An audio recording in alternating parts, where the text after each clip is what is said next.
$600, nope, it's not enough. So in a moment, I will move to have the Senate take up the House bill to increase that number to $2,000. Democratic Senate Minority Leader Chuck Schumer on Tuesday pushed for an immediate vote in the chamber to boost COVID relief payments to Americans, but was rebuked by Republican Majority Leader Mitch McConnell. Is there objection to the modification? Object. Objection is heard.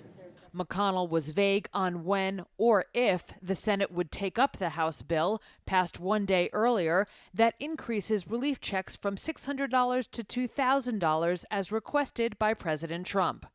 McConnell also urged the Senate to override the president's veto of a $740 billion defense policy bill, saying the funding plan for the U.S. military could not be allowed to fail. For the brave men and women of the United States Armed Forces, failure is simply not an option. So when it's our turn in Congress to have their backs, failure is not an option either. I would urge my colleagues to support this legislation one more time when we vote tomorrow. It was a rare 1-2 punch to the outgoing president from McConnell, a Trump loyalist over the past 4 years, and comes just 3 weeks before Trump leaves office. In a tweet storm just before the Senate session started, Trump called Republican leaders, quote, weak and tired for passing the defense spending bill, adding, quote, we need new and energetic Republican leadership.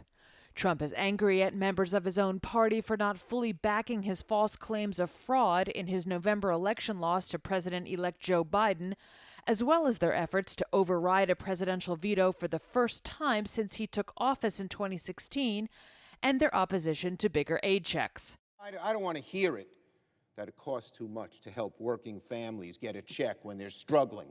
Final passage of the COVID-19 aid increase in the Senate would require 60 votes, including the backing of a dozen Republicans.